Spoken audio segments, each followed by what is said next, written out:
are just tuning in, you have been tuning in, thank God that you're here. We love you so much here on the Profit and Growth Hour that we absolutely do everything we can. We hog tie, we skull drag, we kidnap, whatever we have to do to bring in the absolute best of the best. Making sure that we give you something for your hands, something for your heart, something for your minds to ponder. Definitely want to make sure that we get you the best information to be the absolute best you so that you can live the absolute best life that God intended. Today is no different. We are in the studio with Iron Sharpens Iron, the housewives of gospel. Ladies, introduce yourselves. I'm Lisa. I'm Dr. Unique. I'm Michelle. And I'm Erma. Hey, y'all ready? I got him here. It's like the four tops of success.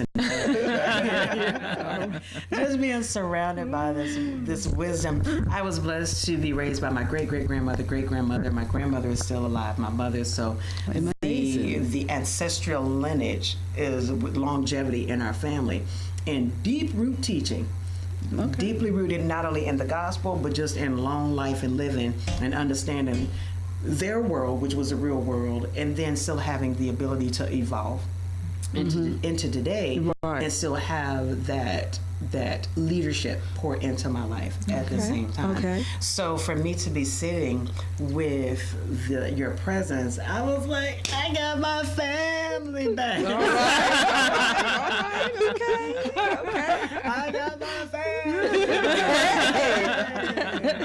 That's all right. That's all right. That's good. Yes. That's good. In other segments, you have been sharing wisdom and knowledge on loving yourself and preparing yourself to be a wife before you actually are a wife. Yes. We've discussed how Jesus is the center of every successful relationship, definitely. Not even just marriage, because if Jesus ain't in the midst of us courting, that's right, as the old folks say, that's right, that's right, we won't even recognize when the two are not walking together. That's right. We won't even realize when we're trying to put a square peg into a round hole. If Jesus isn't the center.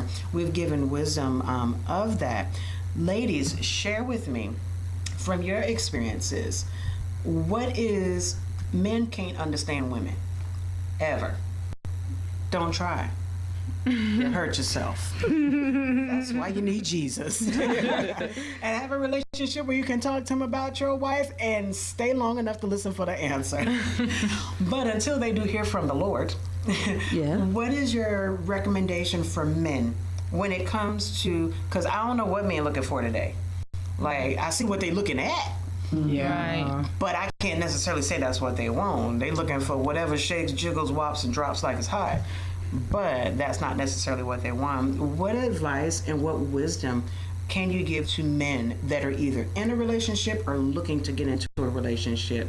What kind of woman are they supposed to look for? Who are they supposed to be? What makes a woman feel comfortable about why somebody wants you, bruh? Why somebody wants you?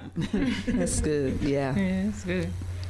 Well, I would say that with a man, he should look for, first God, stay in the face of God.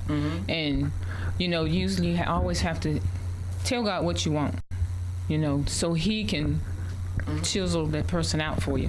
Is that mean making like a list? Because, honey, my legal pad, page 1, 2, 3, 4, 5, and 6. And when I got married, he was on a cardboard side because he ain't had nothing I put on that list.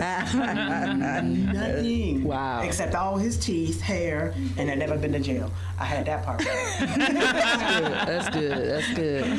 That's good. Telling God, are we talking about in detail what they want? Because you mentioned Miles Monroe before, and I heard him say something about the husband is to cultivate the wife. If, her hair don't look like you want it, then go get her hair done. Like, don't tell her. Right. Fix it. Cultivate her. You want her to be sweet and kind. Be sweet and kind to her. Let her know what you like and give her what you expect. You said it. Treat others as you would have them treat you as well. That's right. What kind of list are we making? You can make a list of pray and tell God you want a woman that prays with you. Study with you. Love you the way that you desire to be loved. And, not just buy you this, buy you that, but don't have the heart of God. You know. Definitely. But what if your love language is gifts? Because I have some female friends, like, their love language flat out, like, they be like, girl, you want to go? Nope. Because your love language don't fit my budget. Yeah. Right. Because I already know they are shoppers. I don't even like going to the mall. Thank you, Amazon. I got to go. And I walked into Walmart and found out they delivered. Thank you, Walmart. Thank you, DoorDash. Like they are creating hermits for those of us that don't like shopping. But that's great. I think we need to know our own love language. Yes, Definitely. So that, and I'm surprised how many people don't know what love language is. Yeah. They're like, oh, what song is that? Why are you on YouTube? That ain't no song. Like, It ain't no song. that is how That's so you know true. how to be loved. That is Yeah. exactly How right. to be loved, and we can understand that. I know, I can't remember the author's name of the love language, but I recently was telling somebody about it. And you know, they have one for kids and for teens now. They have one for children, love language for children, and love language for teens. Which I think they should have been had one for teens. Should have started off with the teens. Because my mom was always telling me, I don't understand y'all. yeah. Now it made no sense. So she knew my love language. She'd be like, that's why. Yeah, bringing an understanding Yeah. to things. Exactly. Yeah. So creating a list and making sure that, and that list, what I recognize is that you didn't give physical descriptions. You gave spiritual qualifications. When we're praying and looking for that spouse, there needs to be an alignment with Christ that we have. Should I look for someone that is equal to my spiritual level, lower than my spiritual level, higher than my spiritual level? Just somebody that love God, somebody that know God, somebody, because you know, I know God, but do he know you, bruh? But do he know you? And how? How do he know you? I know, right? Do he know you as a troublemaker? Like everybody know you. I read it on the bathroom wall, but that don't mean That's amazing. at the I same like that. time. But what is that? You know, I would say you would want somebody that can take you somewhere in the spirit.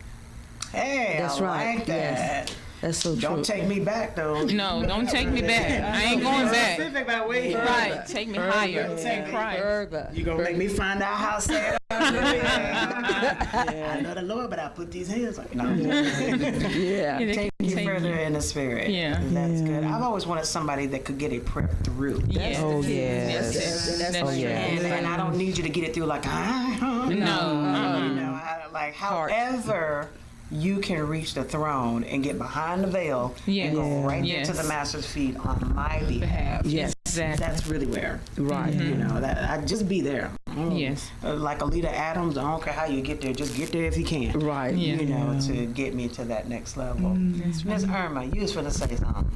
Oh, I would like,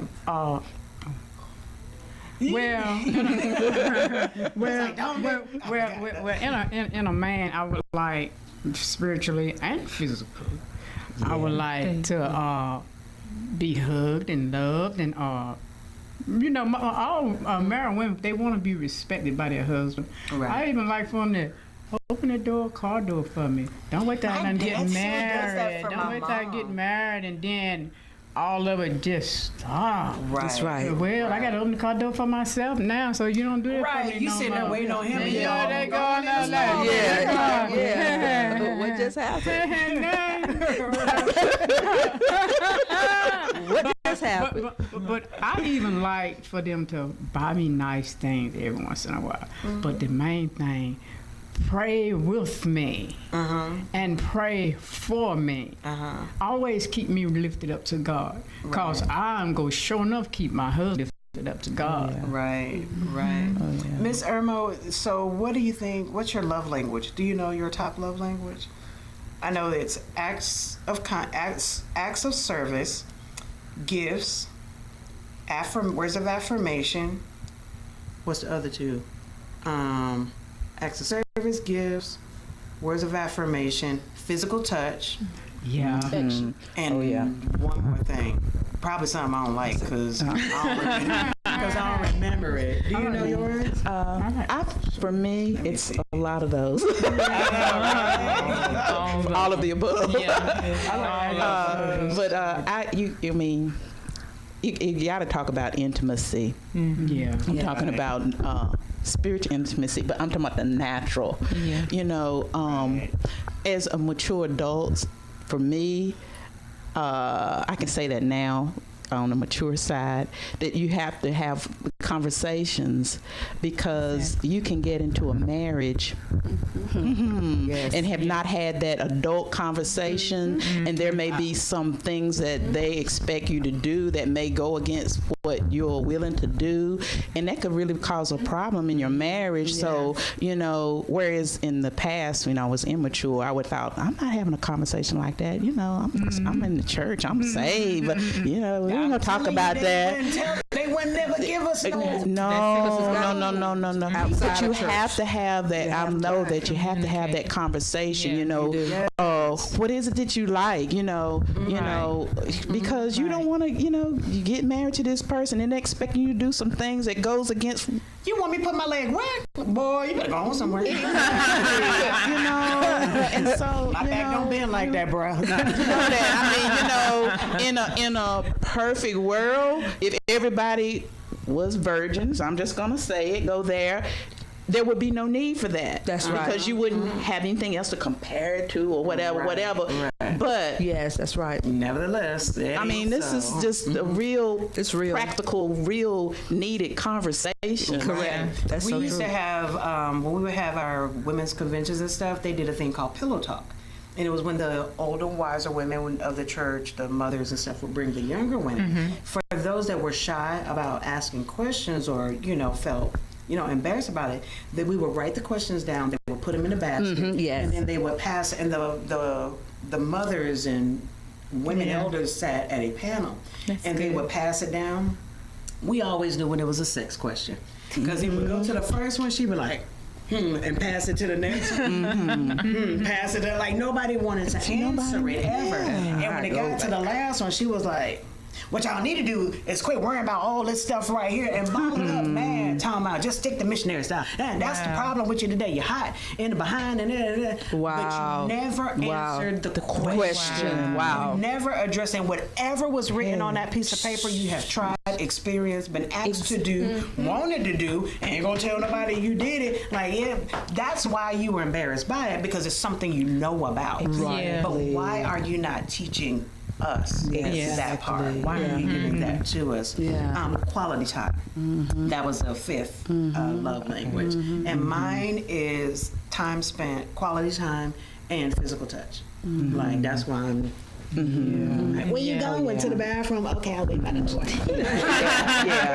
It ain't got no windows. I ain't gonna leave. Yeah. Definitely. But I think that it is due time that the church as a whole addresses the world and the things that we experience in the world. Because if not, continued exploration will lead to continued exploitation That's of correct. relationships and physical well-being and lowering self-esteem or making self-esteem so extreme, like I gotta do Botox and butt injections and do this in order to be accepted. If the church does not address what the world talks about, It has to be. I watched a paper towel commercial, and it was paper towel, just paper towel. Why sex ain't got nothing to do with paper towel unless you're a 13-year-old boy in the basement watching something you ain't got no business doing. But paper towel commercial, and a man had a drink, and a little boy came running in with his sword and poked him in the butt. Oh, yeah. And the drink went everywhere. And I was like, why couldn't he trip? Why couldn't he? Wow. Like, there's 100 ways to spill a drink. Why did you have to inject that in? If they're making it that vagrant, that blatant, on television in a commercial, why can't the church just be that blatant and talk about what's real? You want to help somebody be Real. Transparent. Authentic.